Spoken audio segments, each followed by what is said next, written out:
Kari, ay buhan umikop ta nuksiba pau kreba. Really? Yara roi pag naitre ka pham kangre nana manako.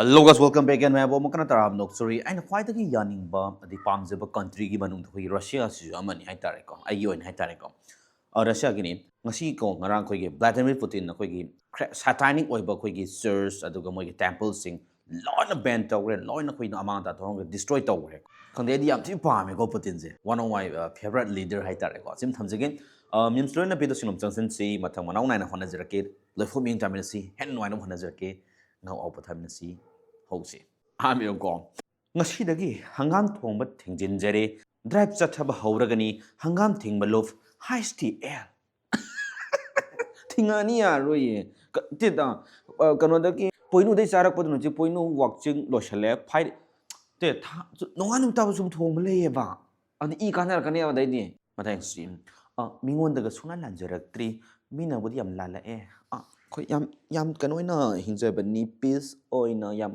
calm oina honestly oina haitare ko man peace of your sum was home yaudra nuai te dana ko mathang sim koi ro yauna koi da bakhe share ta khayo please share ta wiramo please share ji da khanga da bani ko koi ro ina koi da damn care ga sin ba ko yam muk pa kang please mathang sim kari ai bu han o mi kop ta nuksiba phau khre ba really Paubra. Yauraga so Yararo, Panitre, Pum Kangre, Nana Manako. But I see. Ahan Nungshiba Horopa Matamgi, Magi Nungshibado, Imana, Ipana, Aibu Nungshibi with the gi, Hen Bini, Pura ass. Samudragi Park, Lebu Pakaya. Tona Pana Aina, Ladbangam Gani Haribani, go, say the Boko, Mirani ass. Must care low when you go hamza po yavan na te ko thamung da bhajal ai mi mathang sin bender da nang na x to kaur kap pi hai base you yon bi ine na aingon da sit na na tamak abani khang ba sit nang tam abani oi khangi na di kana khang ro en tawjari ba ko awa pa tha ba sap da bender gi ini na tam abado ko yaw bro mem bender chala ka nusi ma khang ba yaw ma le ko ya mali hozikan di khun sang mo na pi ga su yam theng na de mo awa po tha blai jani ko right manai ko na pa na pi right manai matang sin sangsar se ai khoi sai gi ni noi lei ba yara roi chat pi gro hekta ta le khagi me matam de lera ba khoi ba chat khro ba adubu nusit ba tan na nusina ba na pa na pi gi marak ta de ko sangsar se moi khakta ni moi na uri je ko akhoi ju ngai na tawre mi ko taw dra noi if all the humans die gone except us guys in the go what if the yaw be able go matang si kainara di hairo nangi damak ai leiri sok thok sok na leiri ko sima stand by kayam lebni no pising or no passing ko aside nanga friend ni ga na thanari ba ka don pi or no pa be ko asaman mar tu ne nangi saka yenga leibu ko kano yenga le chaka kano yenga le ban kai na mo yenga le ba hodung lum le ba yawrim ni ko dam jira ka dormi skiar gas mo he jira ka dormi ko matayang sim tang na pok pa miyoi ma pok ni kari daw bagi kapsar dori bano no khaira ka laidam ni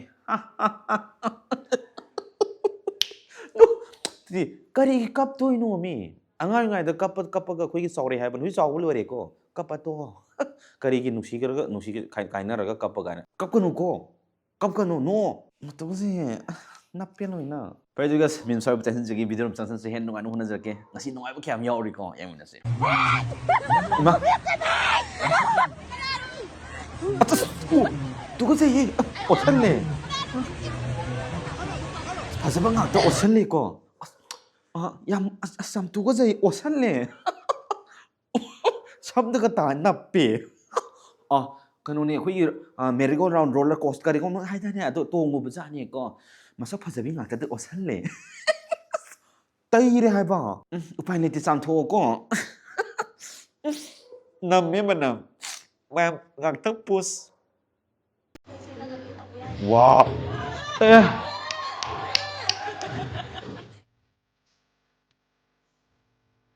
wow Suti fazay ko, Matei sanu dress here, thang ta tawraga.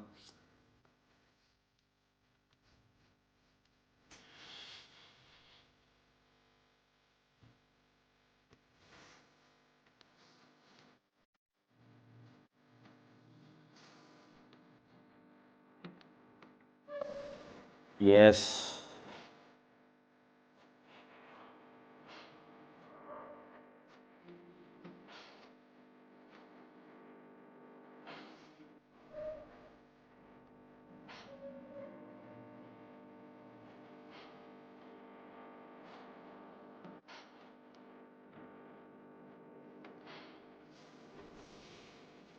Nice.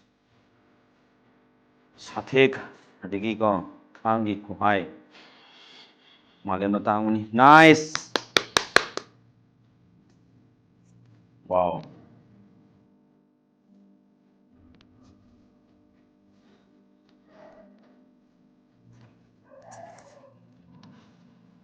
Yes.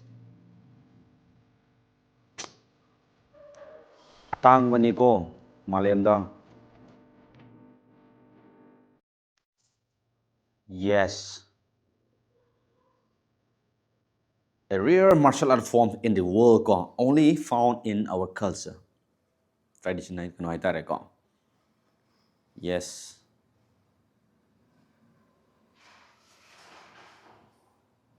Nice. Last kid ko. Yes, yes, yes, yes, yes, yes. Boom! Yes. Wow. Berani ko.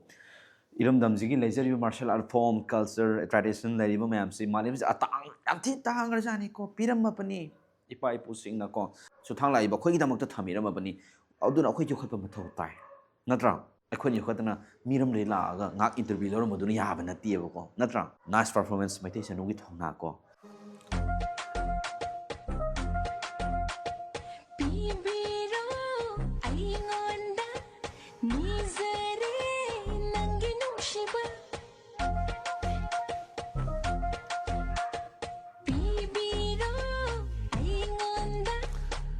Yam sana na pandasu loiri ko.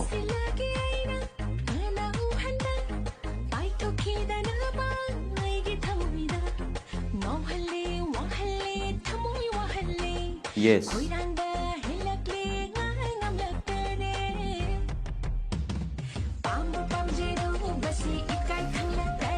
Yes. Panda mo na nasilak pag imaw ni.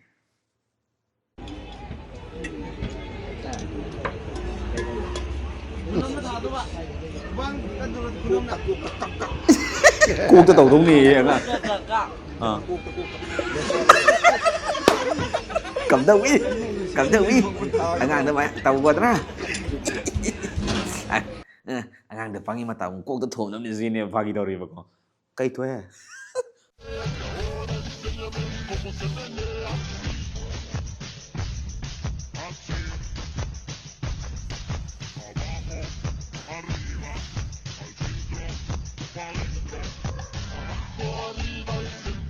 Yang kok lấy ví tộc sẽ là quan đó ha. Hi guys.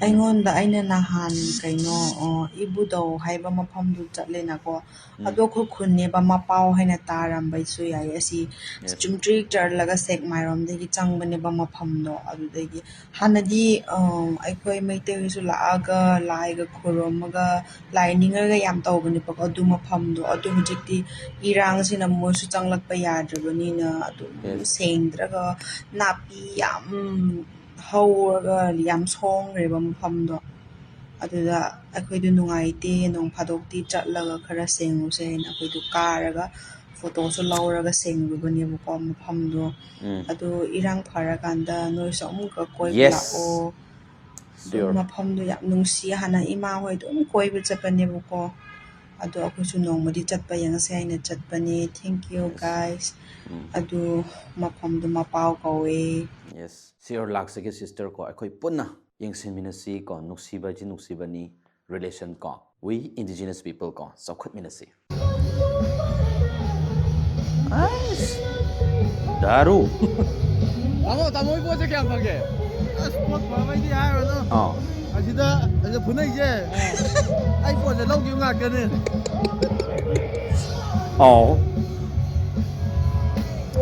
Sida po lau re. Aduga sida thae. Sida fugai na re. Yes. Sport kaya pake je. Mani. Yuali mi na sida nikai le aduga. Ayu mi dum shen phangan ni khai no ai sangi do yum da ko. Pudang leo re ji ni. Kadau ni upai de ha. Ayu no mi du di kai no as shen yum da pisa thiru do mi no ai na pothar do mi ni khai che yeng sangi do re do na tra koi pro hoi. Puna ho re. Pisa han je lo re som da di ko. Bro, nice to meet you. Brother from Otharakpajatni. And what's your good name, bro? My name. And yours? Mayang. You can call me Last King. Call me. Yes. Let's call me Last King. I'm an Indian, but my mom is Chinese. Yeah. Yes. From Chinese? From Yunnan province. Yeah, you know Chinese? Nap tu tha. Tu the, nungai pam dai.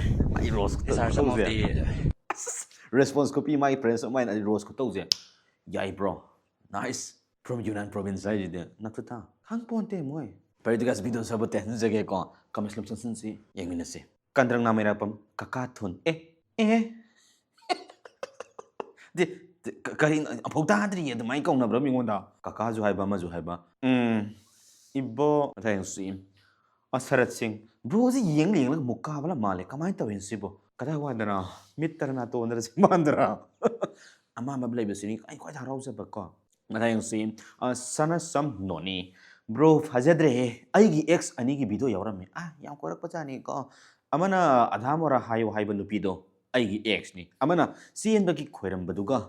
Fajadre nang suwang phangaroi mo nang ex singdo to sien bagi khoiram drama ta udana jumal kai pan pusi sangar nagre nang yadraba yararoi ko noni madayang sim khabai vibes school chattaba makai brother ki video si yengi bani ko khara thuna thagalo ko bro adudi topi kanu ko please yeng video su yeng dabadi yaroi nang koi banati ngak tani rest taw matam da ko but nangi career do di please career mo or kadori ba mahi ka school ka do di chattaba taw kan bro please puno mag iyana hona ba duni mai pa ka do se ko advice pi na waro ganu ko video yeng su lepadi yaroi but school su ka kadam ni okay thank you so much